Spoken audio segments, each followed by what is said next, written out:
lado. Exactamente el mismo documento. Y un documento firmado por los liderazgos de distintos partidos no llegué a las firmas. de la coalición. Están de la de Preyentili del PPD, Patricio Morales del Partido Liberal, Tomás Hitch de Acción Humanista, Lorena Fríes de UNIR, Paulina Bodanovich de los Socialistas, el líder del Partido Radical de Revolución Democrática, el Regionalista Verde, el Comunista de Chile y de Convergencia Social, en el que se precisan algunos aspectos bien importantes que iban a quedar para materia de ley y que generaban cierta incertidumbre o alarma en algún sector de la población. Entonces se van precisando o anunciando que tras la aprobación entonces se comprometen efectivamente a hacer precisiones como si efectivamente lo que decían algunos, por ejemplo, expertos, que en materia de, por ejemplo, consulta indígena o consentimiento previo, si el consentimiento iba a regir a toda la Constitución, que era algo que se dijo mucho, y muchos expertos decían no, porque está en el capítulo territorial. Bueno, se comprometen a que diga explícitamente que está en ese contexto nomás y que, como siempre se ha dicho, la consulta indígena será el alcance mayoritario. Hubo otras materias, por ejemplo, como lo pedía el presidente Ricardo Lagos, que era cambiar la palabra, el nombre sistemas de justicia por la de Poder Judicial. Ok, también hay un compromiso en avanzar en esa línea. Así que interesante documento también que apunta a lo que muchos habían señalado, que era la necesidad de que se precisaran ciertas cosas que estaban en duda, que generaban ciertas incertidumbres. Algunos decían que no sé, que había partidos como los de Convergencia Social o el Partido Comunista que no se iban a llenar esos cambios, y aquí demuestran que hay un compromiso para lo que se tenga que después discutir en el Congreso. Hay cuestiones más importantes que la postura de un partido político. Es sacar adelante una reforma constitucional por primera vez hecha por ciudadanas y ciudadanos chilenos. Y claro, y ahí en la negociación política cada uno tuvo que haber dado su brazo a torcer en alguna de las materias. Y lo que me gusta a mí, Lucía, que yo diría que son más aclaraciones que aclaraciones, o sea, son categóricas. O sea, dejan muy bien, por ejemplo, sobre la propiedad de la vivienda, que ha habido mucho debate de eso. Dice, el derecho a la vivienda y el derecho a la propiedad están absolutamente asegurados, siendo complementos para dar continuidad a la actual política de vivienda que entrega en plena disposición para el beneficiario y su familia. Se asegura explícitamente que la propiedad de las viviendas, indistintamente del tipo de propietario, se protegerá bajo todas circunstancias. Son aclaraciones, habla del sistema de salud, que van a seguir participando los privados. Claro, y lo otro importante es que dice el presente acuerdo aclara ciertas dudas e interpretaciones que han buscado confundir o desinformar a la ciudadanía, contribuyendo de esta forma, con este acuerdo, el voto responsable e informado, y lo relevante además que se hace bajo un espíritu de propuesta a lo que después se va a discutir en el Congreso efectivamente. O sea, una vez que se aprueba este proyecto de nueva Constitución, lo que queda es avanzar en el Congreso con una nueva democracia que permite efectivamente que se reforme, que se discuta, que hasta la ciudadanía presente iniciativas, y entonces ahí es que se propone en ese escenario estos al menos compromisos que han adoptado estos partidos de avanzar en línea con algunos temas que también son los que le preocupaban a sectores más conservadores, por ejemplo, de la derecha, y entonces significa que hay apertura a ese diálogo para que efectivamente se incluyan esas materias que para otros sectores puedan ser importantes en la discusión en el Congreso. Sí, como dices tú, es importante, lo vamos a estar conversando durante el programa, esta materia, Lucía, creo que es relevante.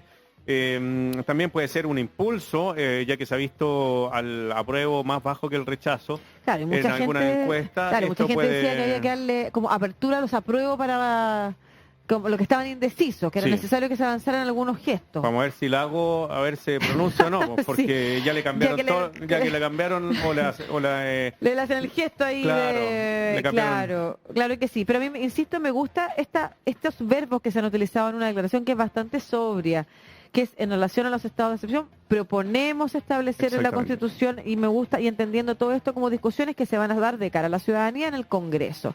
Así que un gesto importante también en el marco de la discusión constituyente.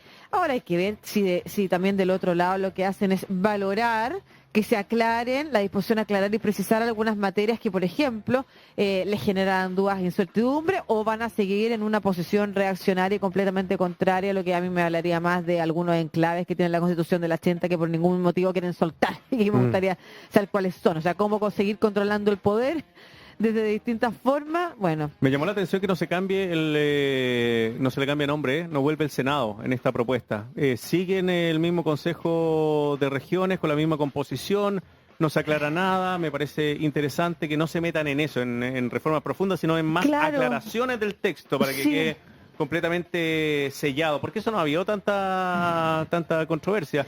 Y se ha centrado mucho, diría yo, en poca la conversación, sobre todo en los medios de comunicación y en los programas de televisión, en los derechos sociales y más en la minucia, más ahí en la disputa. El otro día veía a Bea Sánchez con Enzo Cosi. Ruggiero Cosi, no sé. Ruggiero Cosi.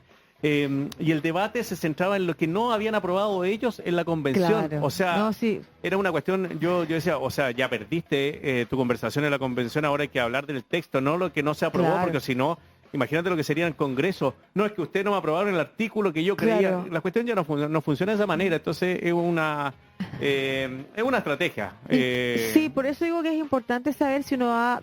después de esto, escuchar que se valora de parte de algunos sectores efectivamente que han estado reacios a la aprobación del nuevo texto constitucional, producto de incertidumbres que aquí al menos se aclaran. Y también dice el texto que hace presente que conforme a la nueva constitución las siguientes propuestas serán necesariamente aprobadas y debatidas democráticamente y con participación ciudadana.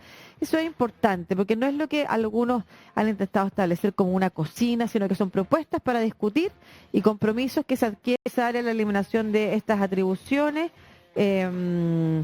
Pero habla de que la nueva Constitución innovó y acordó un nuevo sistema político con profundos mecanismos de participación ciudadana y fortalecimiento de las regiones que valoramos y nos comprometemos a analizarlo para lograr el mejor equilibrio en el Poder Legislativo, el Gobierno Central y las entidades territoriales, de acuerdo a como abrámonos a analizarlo y hablamos de una discusión democrática. Y lo de la plurinacionalidad, que también ha hecho mucho ruido, habla sobre... autonomías regionales, sobre la consulta indígena, sobre el consentimiento previo, sobre la justicia. Mira, dice, respecto a los sistemas de justicia indígena, reafirmamos la igualdad ante la ley como principio rector y que todas las personas indígenas y no indígenas somos iguales ante la ley en dignidad y derechos. No existirán regímenes de justicia paralelos que pongan en cuestión la unidad, coherencia y consistencia del Poder Judicial.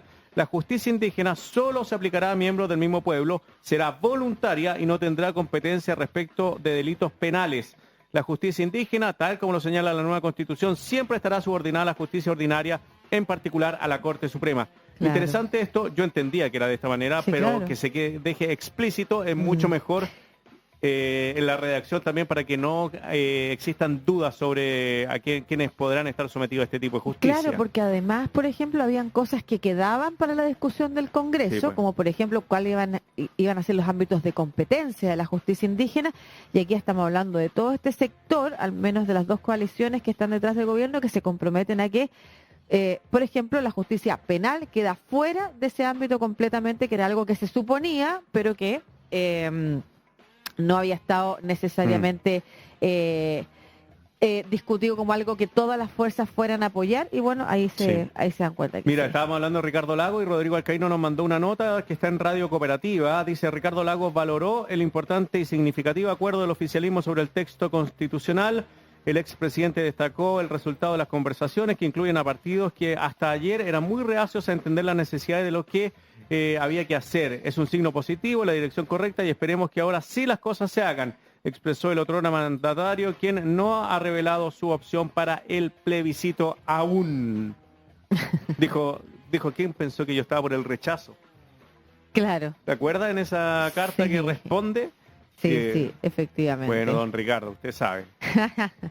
Usted sabe más que todos nosotros de política, así que sabe que lo que diga o no diga es muy importante para una parte relevante de la ciudadana, sobre todo. O incluso para